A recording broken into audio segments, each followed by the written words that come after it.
Hello, everyone, and welcome to another insightful episode of The Lion's Den. I'm your host, Venezia Leone, and today I sat down with Carl Dietrich, founder of Jump Aero, which is a company that uses advanced air mobility technology to bring first responders to rural areas. We first start and talk about how he got into this space as a kid, essentially, and what he did along the way to become an expert. We talk about advanced air mobility trends in general, who's building what, what should investors be focused on, and where he sees the industry going, and hopefully its impact it can have on, every aspect of the world. But most importantly, first response, getting access to various things, transportation, things like that. We also talk about why he focused on, rural settings, emergency response teams when evaluating the market. And at the end, he talks a little bit about where you can get involved in the industry and where you can go to, start innovating. It is a great episode and you won't want to miss it. Hey, Carl, so nice to have you on the Lion's Den. Hi, Venezia. Great to be here. Awesome, awesome. Well, super excited to have you. Something that I learned about you in my research is that you won multiple design competitions at MIT. You went on to build a flying car. What drew you to aviation innovation in the first place?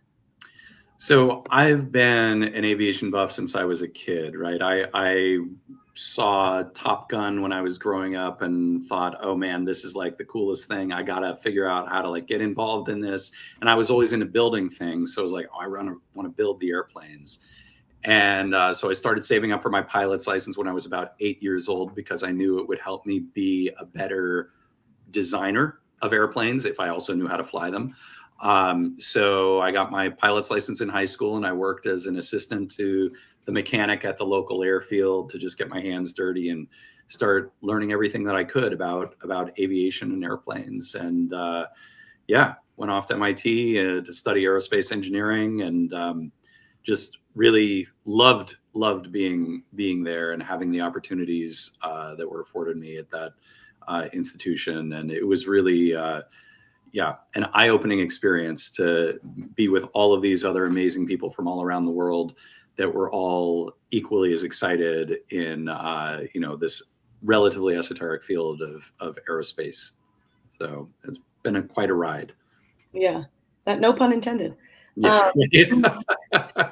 Something a lot of our entrepreneurs on the podcast experience, which I think is so cool, is they're like, I just started learning about it. I went there, I planted the thing, I joined that. So it's cool to hear that your experience kind of aligns with that as well.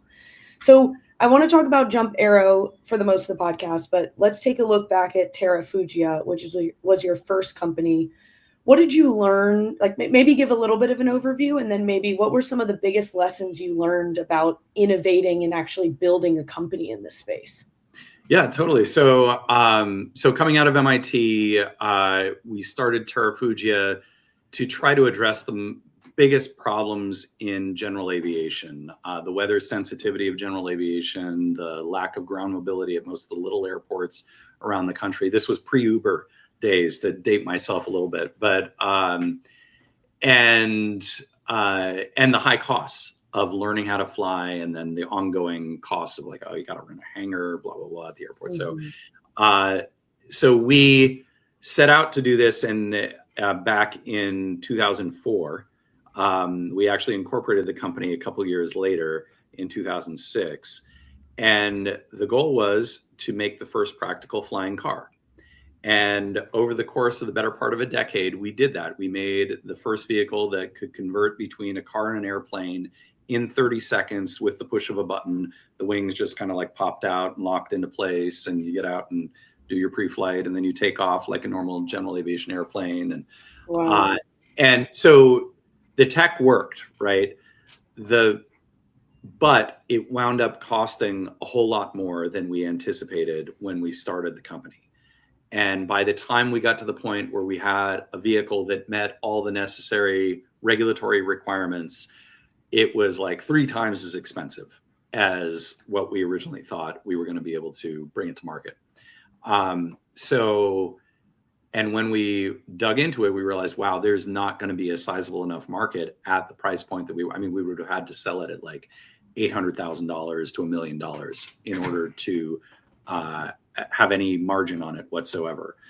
And that was completely impractical. There might have been a dozen people a year that would have gotten it just as like a toy. It was not going to be a mainstream product in any way, even though it worked, even though it could fly, it could drive, you could park it in your garage.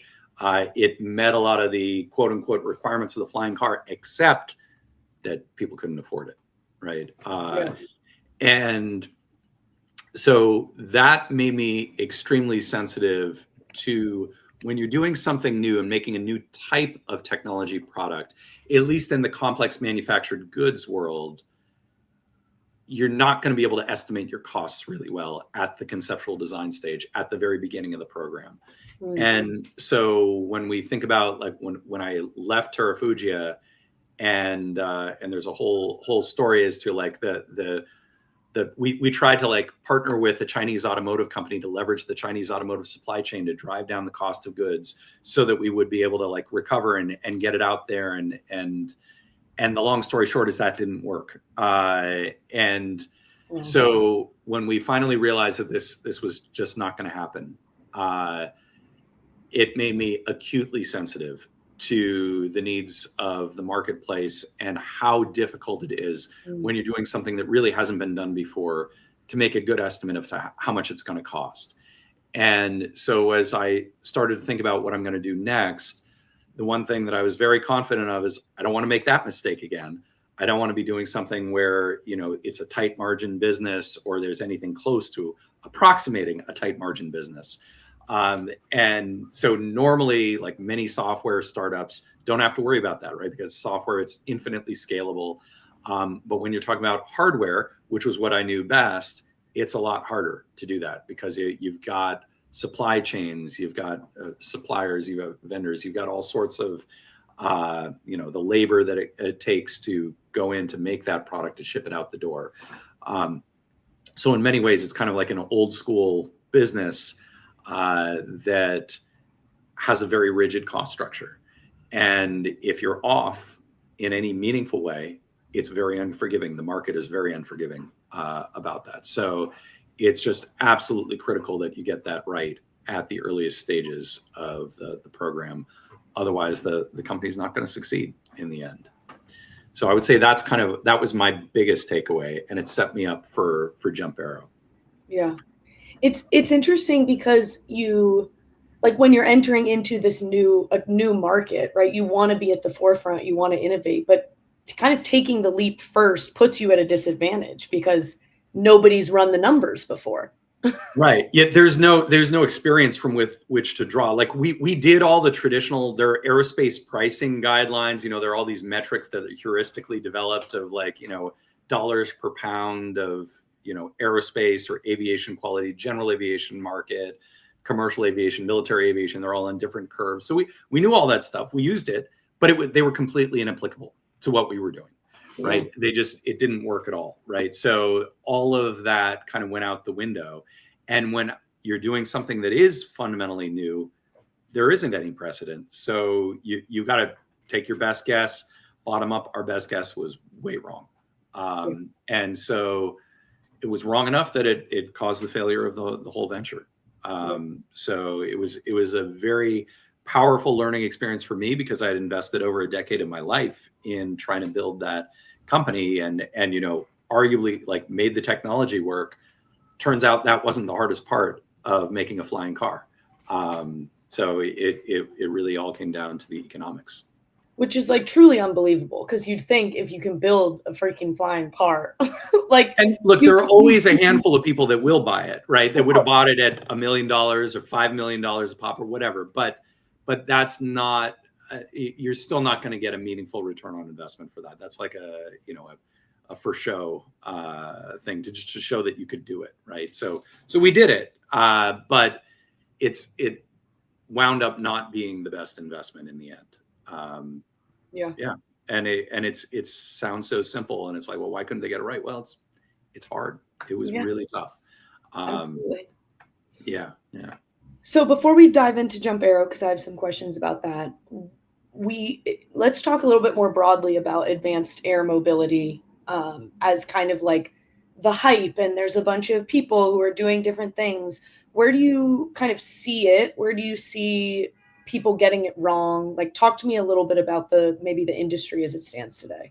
Yeah, so the advanced air mobility space has had a lot of money pumped into it, and a significant chunk has been focused on what's called the air taxi business model. So it's these electric vertical takeoff and landing aircraft that are going to be used to like shuttle people to the airport, or the vision was the Uber of the air, right? Like you could get one of these flying cars basically and get it to take you wherever you wanted to go.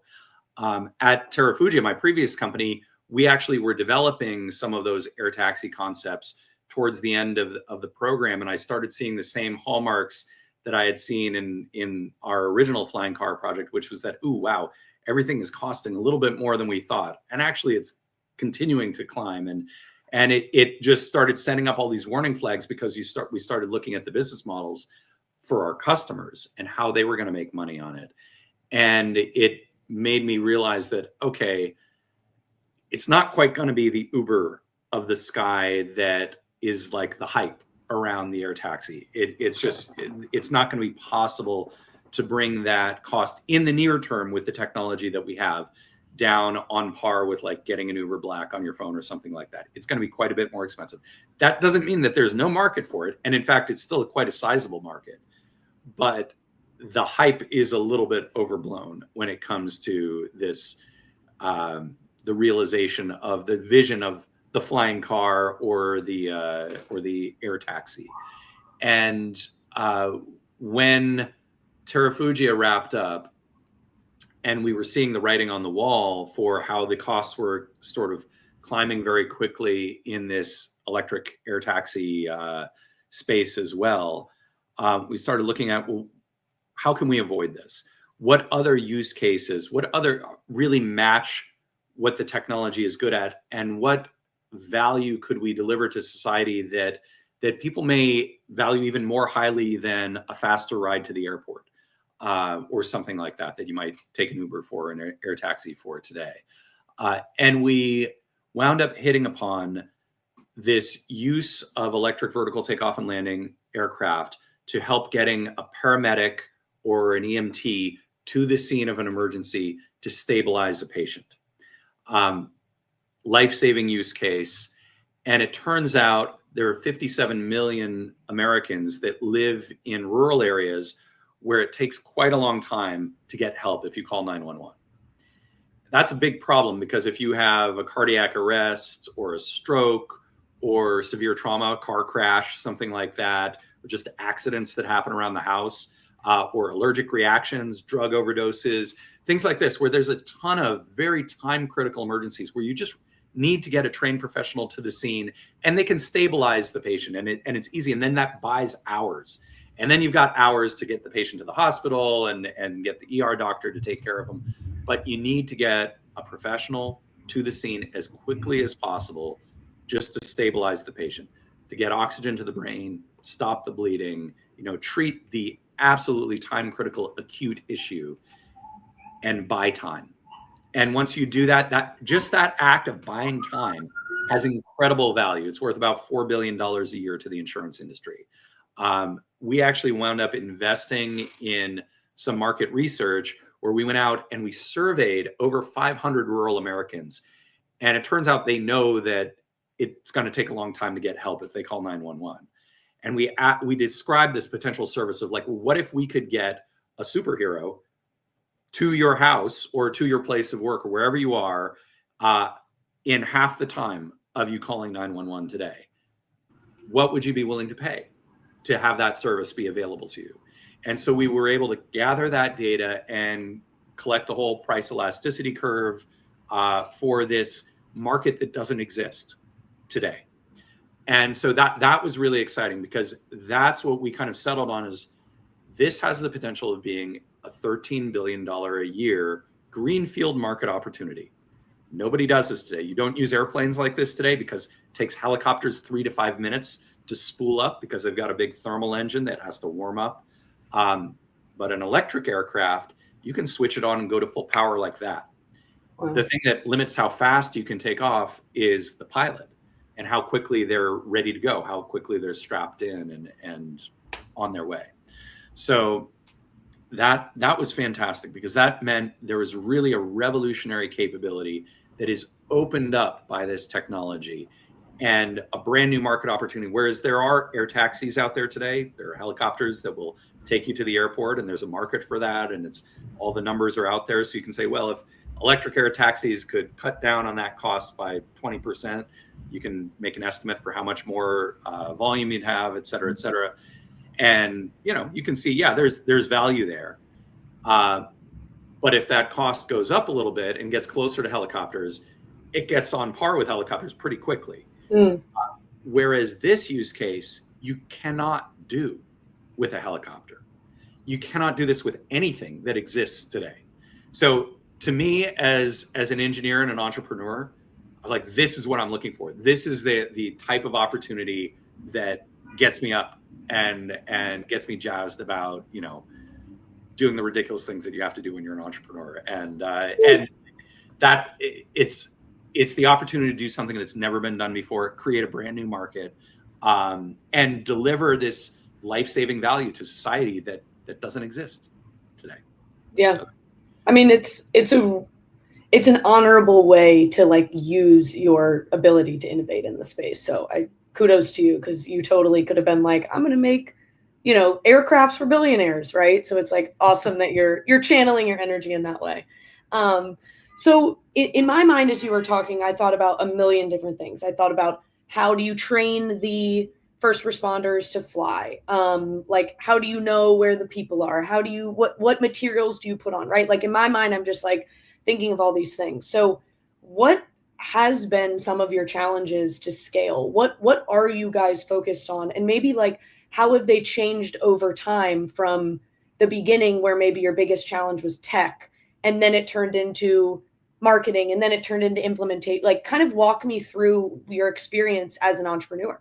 yeah, totally. So aircraft development takes a really long time. So it has been and continues to be the technology development, but the thing that paces the technology development is the availability of resources for things that have never been done before. So in the traditional VC world, like, there is a lot of venture capital going into the air taxi market right now, because you can look at helicopters and you can say, well, there's definitely a market there. And if I reduce the price this much, I can make it grow this much, right? So the risk is relatively low. The risk just comes in on how much is there, how much margin is there, how much can you grow it, et cetera, et cetera. For this use case, it's higher risk because nobody does it today, right? So there isn't a customer that you can go out there and ask. So what we did for our market research was we just went to the end beneficiary, the people who live in rural areas. We didn't tell them anything about like how much it costs or what it takes to do this or how it uses. That's our problem to figure out, right? We're just like, is there a customer who's willing to pay for it? Yeah. And the answer to that was a resounding yes. There seems to be a customer that's willing to pay for it. So now it's on us to figure out, okay, how do we deliver it? How do we deliver this value? How do we make it work? How do we get the paramedic to the scene in half the time? And of course, we already had a bunch of the pieces figured out from previous work that we've done in this space, and the benefits of electric propulsion technology and electric VTOL aircraft technology. So we already knew a lot of the answers at a high level, but the details are still things that we're working out today. And because of that, because you've got, from an investor's perspective, you've got two levels of risk. It's a brand new type of aircraft. Nobody's made this kind of aircraft before. So you've got that technical risk piece of it, but you've also got the big market risk piece, which is that, hey, they could build it and nobody's actually delivered this kind of service before. So nobody knows what the actual cost structure of a company that's delivering the service is going to be. So that's where we have to come in and de-risk that. And so that's a big part of our job right now. And we're working with folks that worked at big helicopter or ambulance companies that worked on the finance side of that, so they can come in and make our financial models for our customers look more realistic, so that they look like things that they're more used to seeing. But the reality is, until you deploy the aircraft, you really don't know. You really so it's that second level of risk that makes it more difficult for us today to acquire the resources of the bigger eVTOL air taxis. That I agree, it's a lower risk proposition, but it's also not as high a reward.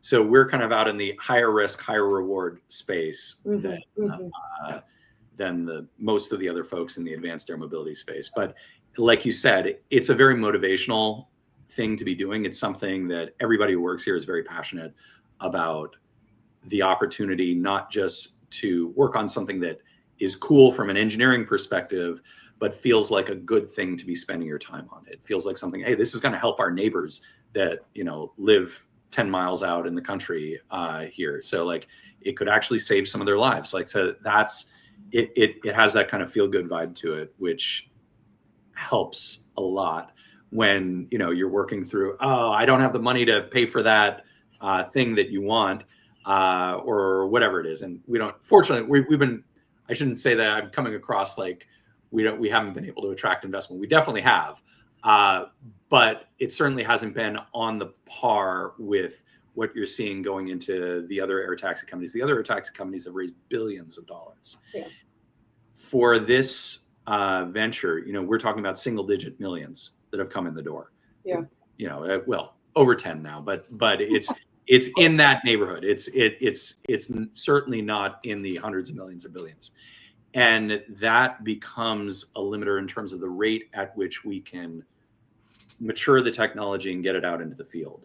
So that is probably my biggest challenge as the CEO of the company, is basically framing the risk in a realistic way so people know what they're getting into, but also in a way that gets across the tremendous opportunity that we have here, that really the majority of the industry hasn't quite recognized yet, that, oh, this is. And so for me, that's a fun thing, because it's like, oh, you get the opportunity to like, hey, I can share some of this insight that I got from my last company as to how these things that have attracted billions of dollars, it's not that there's not something there, but there is a realistic limit to how big that's going to get.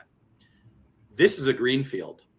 And while we have really good numbers on the US market for it, and that's what that $13 billion a year opportunity is, the global market has the potential to dwarf the US market, because you think of places like Africa and the rural healthcare problem that they've got there, right? The whole continent of people. Now, they don't have as many people that have the ability to pay yet, but in the long run, the growth potential is absolutely staggering. And it just, so when you look at we ran the numbers on like worldwide, and it was like 3 million people a year that you might have the ability to help save with this kind of technology.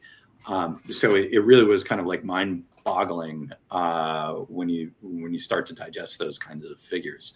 So it from my perspective as an aerospace entrepreneur, it was like, wow, I cannot think of anything that I could spend my time on that has the potential to be as impactful on human society as what we're doing here. And so for all of us, that's kind of the big motivation that keeps us going. Yeah, no, absolutely. And I could even see instances where there's sort of government grants or like opportunities to expand it as like a healthcare resource to other countries or like in other markets. So I think that's a really cool space. Question on, I just want to double click really quick into who like your end customer focus, because I went to a kind of a pitch competition the other day, and one of the pitches was actually someone who had built a little cart who could go to Starbucks and pick up your order and then fly it to someone. And something that, the investors on the panel kept asking is like, who's kind of responsible for like paying or kind of success or mitigating it. So I'm just interested in kind of your focus on the end customer and like kind of their willingness to pay versus maybe going through insurance or the hospital systems or whatever. Like, walk me through how you kind of came to that through analysis. Yeah. So going to the end beneficiary, or the people that are going to benefit the most, which are the people whose lives would nominally be saved, the people who live out in these rural areas that are hard to get to, Doing that market research early on helped us tremendously because it really, put some balance on it. It made things much more real. And as I said, we got the price elasticity curve. We also got the data that suggests that in the long run, this is likely going to be a taxpayer subsidized service that's just going to be expected if you live in a rural area. Turns out 79% of the people that we surveyed are willing to pay something to have this kind of service available. Yeah. Now, some of them may only be willing to pay like tiny amounts. So if you go out privately, there is, you might charge, $1 to $2 per day, like $30 a month or $60 a month or something like that for like a subscription service, a private first response subscription service. But and then that would kind of prove that there is value there, right? That the lives are saved. And then once enough people see that this is real, then obviously everybody gets a better deal if it's part of the tax basis, because then instead of $1 a day, it could go down to like 10 cents or 7 cents a day, something like that per person, because it's covering everybody, right? And so at that point, it becomes so economical. It's like, yes, everybody should just have this if you live in a rural area. So we do have the market research data that suggests that that's the end state, is that it will be a taxpayer subsidized thing, that people will eventually, it'll just be voted on, and that'll just be a standard of care. Cool. The question that we have to navigate as entrepreneurs in this space is, how do we get from where we are today, where we don't even have the thing, to that state where, of course, everybody has it, and it's just like, how could you live in a rural area without it? Like, and so again, that's the fun part, is like navigating the chart of like, writing the history of how it goes from where we are today, or where we were 6 years ago when we started the company, to that end state where it just covers everybody who lives in a rural area, and it's just part of the rural tax basis. And that's just, anybody who calls 911 in a rural area, if it's a time critical emergency, they send this thing first, and it gets there first. It stabilizes the patient, and you wait for the reinforcements to show up, right? So that's kind of the fun part, and it is also the part where, hey, there are opportunities, because governments move slowly. There are private market opportunities to get out there faster and to provide the service through a private subscription model before you're going to get your local rural county to approve a marginal increase in your tax bill. You can just pay for it, right? And so that's an opportunity that we've been talking to a lot of our private customers about satisfying. And there are a number of ways of approaching that. And it really is kind of county by county, how because different counties have different rules, different states have different rules as to how they license basic med, advanced life support, et cetera, et cetera. So it is a highly regulated space, emergency response as well as aviation. But that to us is actually somewhat attractive, because it means there are very high barriers to entry. So Jump Aero winds up being really well positioned, because we've been in the advanced air mobility space for coming up on 20 years now. And so we know how to work with the FAA. We know how to work with these, how to get permission to fly in certain areas and all that sort of thing. We've been there and done that. Yeah. At the same time, one of my co-founders works on our local search and rescue team, and has her EMT, and understands the boots on the ground reality of providing this emergency care, and what it's like to work with aviation assets in real world search and rescue environments, or real world emergency response scenarios. So that knowledge puts us in a strong position to kind of build the necessary relationships that we need in order to get the required permissions to deliver the service. Yep. Now, we also are, as a startup, we're looking to partner for a lot of these things. So our real core competency is aircraft development. So we're going to be selling our aircraft to very large global first response companies. Like, our first customer is called Falk. They are a very large ambulance company. They're based in Denmark. They provide ambulance services in 24 countries, including here in the United States. Oh, They do 9.4 million EMS calls every year. So they are huge and they really know what they're doing. And I was very fortunate to be connected with their CEO very early in our development. And it turned out that he had independently been looking at the potential of eVTOL aircraft to satisfy this need. wow. So for me, that was like, oh yeah, this is definitely it. If he's doing that and he doesn't know anything about aircraft development, I'm doing this. I know about aircraft development, but I don't know about emergency response. Yeah. There's something here. So that Synergy. was, yeah, yeah, exactly. It was like, oh yeah, score. This is it. Like so.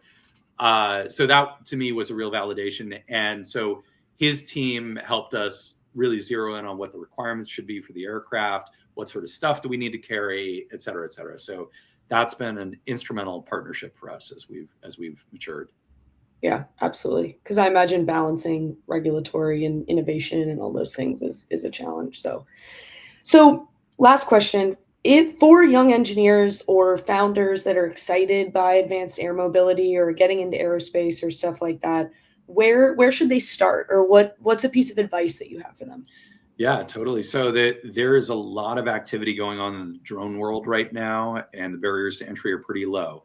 Now the competition is like off the charts high right now. So, but if you want to cut your teeth and go up in a really competitive space, that's a fantastic way to go. It also doesn't require a lot of capital to get started because these things are really tiny, or can be really tiny. So that's a great way to start. Another good way to start is actually to take some time and work in a much larger organization, because you will learn about why things, at least in an industry like aerospace and aviation, things matured in a particular way for certain reasons. And it's very easy for young folks, and I count myself among these, like especially when I was starting my last company, to like come in and be like, oh, that doesn't make any sense. Like, just do it this way. And sometimes that's the right thing to do. Sometimes there are really good reasons why it was set up that way that you may not be aware of. So getting a little bit of exposure to a larger organization never hurt anyone. But if you're just like really, really itching to get out there, there's a whole lot of activity going on right now in the drone space.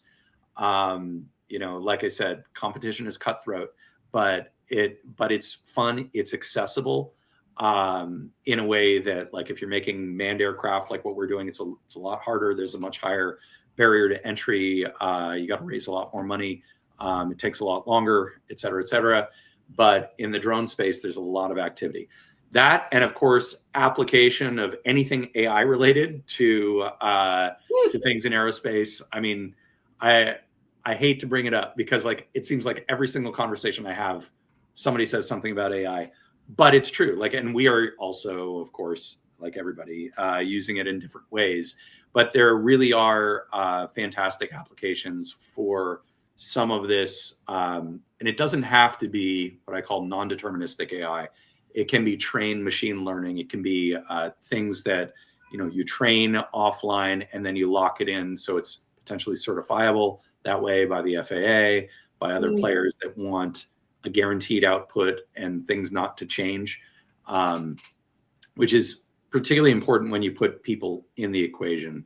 Like, if lives are on the line, you really don't want things changing up on you. You want to be able to count on stuff to be a tool and to always work, and to not be changing on you a lot, if lives are on the line. So we're, as a company that specializes in emergency medicine, and we also work in the defense space as well. That's an area of sensitivity where there's tremendous opportunity, but knowing how to, like, walk the line between the AI that has all the hype right now and then what's actually going to be useful if people's lives are on the line. mm. um, there's a lot there. And if you can take advantage of the technology in a smart way, there are tremendous opportunities.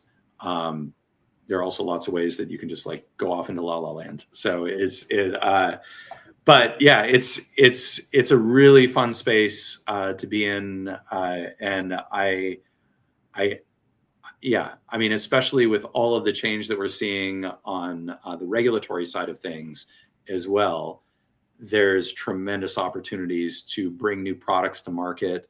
On the manned side, we have what's called the modernization of special airworthiness certificates, or the Mosaic rulemaking that just was passed in July. On the drone side of things, the FAA has just published the notice of proposed rulemaking for beyond visual line of sight operations, what they call Part 108 operations, which is going to be absolutely key to anybody that wants to use a drone to deliver something. You need to know about Part 108. You need to know about how this is going to be done moving forward. So there's a lot of meat there to dig into, a lot of learning that you should come in and make sure that you're educated on the regulatory space, the regulatory side of things. But it's also incredibly rewarding. So it's not just drudging through regulations. It's a lot of fun too. That's all I'm hearing. No, I'm just kidding. Yeah. Well, Carl, it's been a pleasure to have you to speak with you today. If anybody's interested in learning more or reaching out to you, make sure you check out jumpaero.com or find Carl on LinkedIn. And thanks for joining me on the Lion's Den today. Awesome. Thanks so much, Venezia.